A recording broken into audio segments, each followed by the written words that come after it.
Mini Modular Moments. Hello and welcome to another mini modular moment. It feels like a long time since I've done one of these videos. It's been very busy at Dots HQ over the past few weeks, but we are back. And today I'm going to be doing some soldering.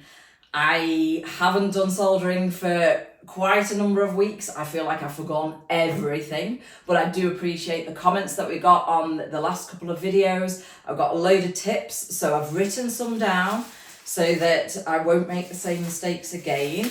So Jim Glue has advised that I add solder to the tip before placing onto the components. So thanks Jim for that. Hyper Hillbilly also recommended that, as well as saying that I should be using the brass cleaner to wet the whole tip with tin and then poke it into the brass.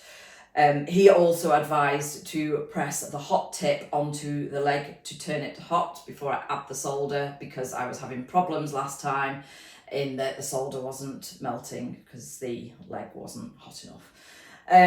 James Pearson, very handy tip. Thanks, James. Use glue tack to steady your board. So we will be trying that out today.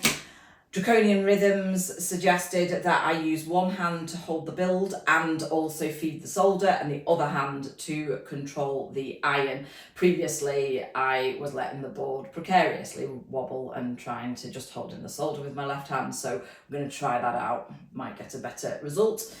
And finally, Lazy Mondo Player said that on my solder sucker, there should be a silicone tube at the end. There was last time, and I only realised at the end of the project that I took it off thinking it was a lid. And it was only when I was packing it away, I saw this spare bit of silicone tube and I was thinking, oh, I should have left that on. So that's why my solder sucker didn't work. So now I know how to use it, but hopefully I won't make a mistake, so I won't need to use it today, but we'll see. So today I'm going to do a relatively easy build.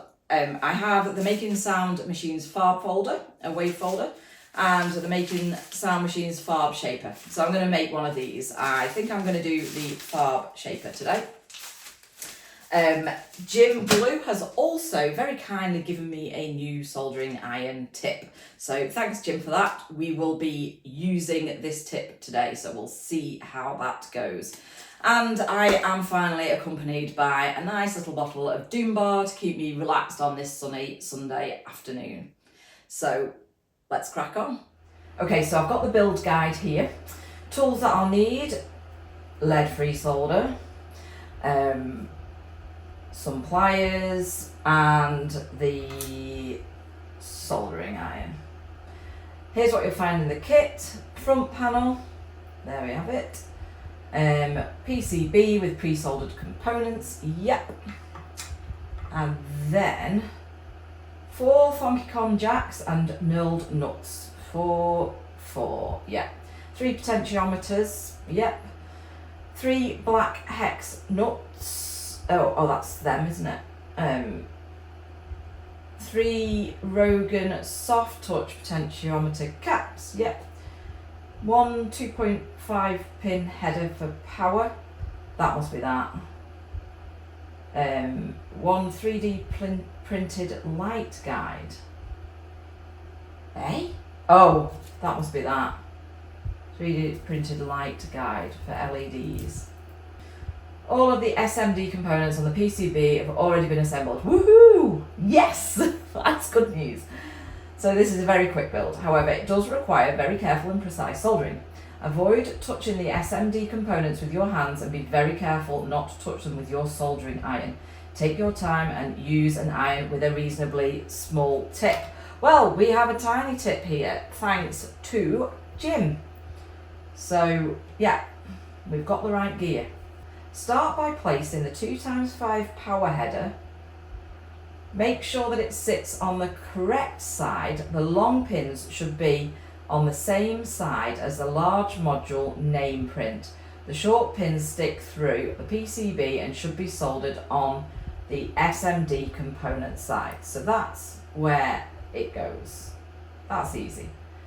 With SMD component side facing up, solder 1 bottom row corner pin first. Using a fine soldering tip, you should have enough space to solder the bottom row and avoid touching the SMD electrolytic capacitors at top. No pressure. Check that the pin header sits flush and reheat to adjust if necessary. If the pin header sits flush, finish the bottom row. Okay. Oh, I'm nervous. So this has to be this way around. And I've not got to touch those components, and I keep touching them, and I shouldn't be touching them at all. So I think we're going to use some little bits of blue tack. So can I get some blue tack on this side, such that, okay, this has come out. That needs to be, this is quite intricate, I have to say. So that needs to be in there. Oh my goodness, how am I going to do this? Tips, please. Anyone in the comments? I don't know what I'm doing. Oh, it stinks, that. It smells burning. So I'm going to tin the tip. Let me get my goggles back on. And then I'm going to put it in that brass thing. I just can't remember what I'm doing. Okay.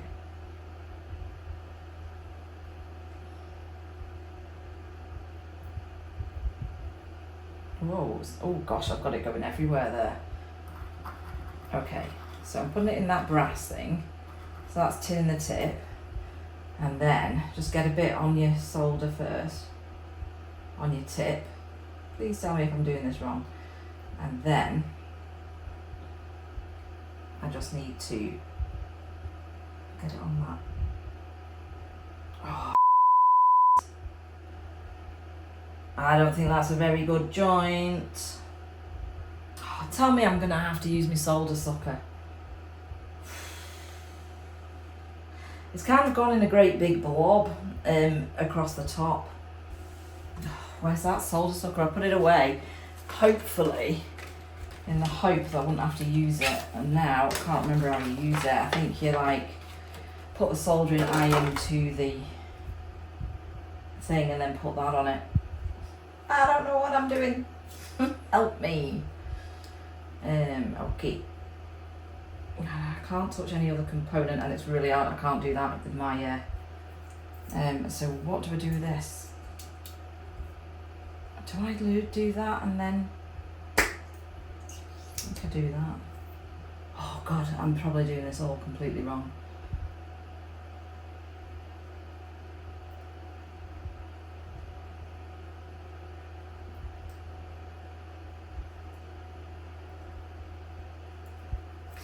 Ah! Ah! Ow! Ow! I've burnt myself. Ow! 380 degrees. Ow! So I have just basically burnt the end of my finger. You can't really see it. And I'm going to get no sympathy at all from Les because it is like kind of like existent. I tell you what, 385 degrees Fahrenheit or whatever it is, centigrade, 380 degrees centigrade, you do not want to be touching that soldering iron tip. Right, okay, so completely messed this up. I'm going to have to try and use this solder sucker. I was so close, I don't know what I did then. But I now need to warm this thing up again. Did that actually do anything? Oh, it's bouncing around all over the place.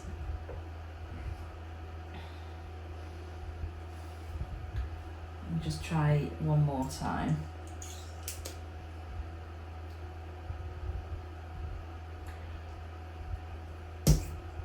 I'm not very good at being quick. I need to learn how to use this thing. Because this, I could then hold it in that. I'm feeling like a... Oh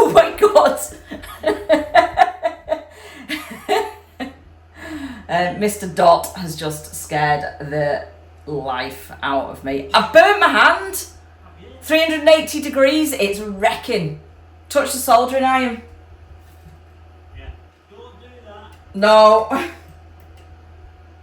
Oh, you see, I can't even get it in here because all the components are like... I can't use that. Oh, like, seriously, why is this so hard? Do you know what? I can't use this. I'm just going to have to solder and hope for the best and just try and tidy up that solder. God, I know I'm moaning a lot, but I can't tell you how painful my little finger is right now. Agony. So, get some solder on that. Oh, I made a right mess of it. It's even worse. I'm sorry, but this solder socket is not working. What am I doing wrong? Do you know what? I think I've just ruined this module. I don't know what to do. I actually do not know what to do. I mean, it's just jumping around all over the place. It won't stick down. It won't go in the board because it's too small in the clamp. I've got solder everywhere, which is now refusing to melt. So this is not... It's all falling off in like blobs. Why? Kind of pulls away all the junk. Oh, okay. Gonna add a tiny bit of solder. So you touch the part that you're gonna solder. You add the solder, make sure it flows, and then pull away the soldering iron. This is a really important piece of information. I think once you get this, it's really gonna help the whole soldering thing click. What you're doing with the soldering iron is you're touching it to the two surfaces you want to join together. But here's the important part. Both surfaces need to be hot enough to melt the solder. You actually have to use the soldering iron to heat those two surfaces hot enough to melt the solder. Then you bring the solder in and you'll see it adhere to all the surfaces properly. Once you get that, it makes the whole soldering process so much more enjoyable and easier to understand. You may have to repeat it once or twice to get all the solder.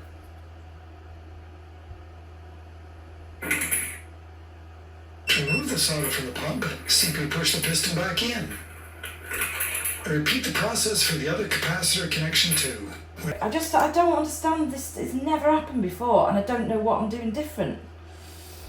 It's like not taking any solder up. It's just making it into like an even worse shape than it was in the first place. It's just an absolute mess. Oh! Burn myself again. I don't know why this is so hard. It's like...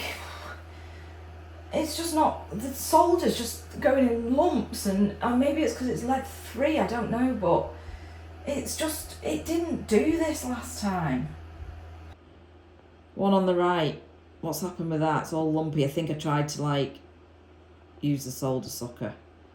One in the middle, too much solder, don't know why. And then it had those two little balls as well, like that's joining everything together. Second from the right, just a mess.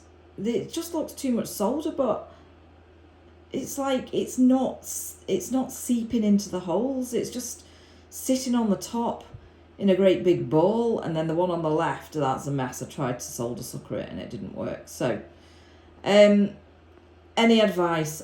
I can't even get these solder suckered off now. I don't know how to do it. So this is a project that I am going to have to come back to. Otherwise, I feel like I've just wasted a load of money on something that inherently is not going to work. An unsuccessful soldering project. 2 burns. 5 really bad solder joints. I think I'm going to go and open a bottle of wine. So yeah, that's my first disaster on the soldering front. It's putting me off, to be honest. I don't know whether I want to solder anymore.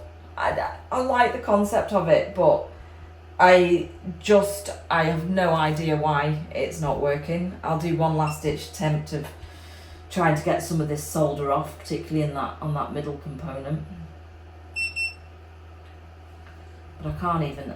I do need someone who's willing to come and help me with this. Jim. Any ways of getting this clamped? It's got bits, components like right at the ends. I've had a disaster. It's got components right at the end, so I can't clamp it. It won't stay stable. So just any advice, and then maybe I can rectify all those joints that I've just done and have another go, and maybe not break it. I don't know.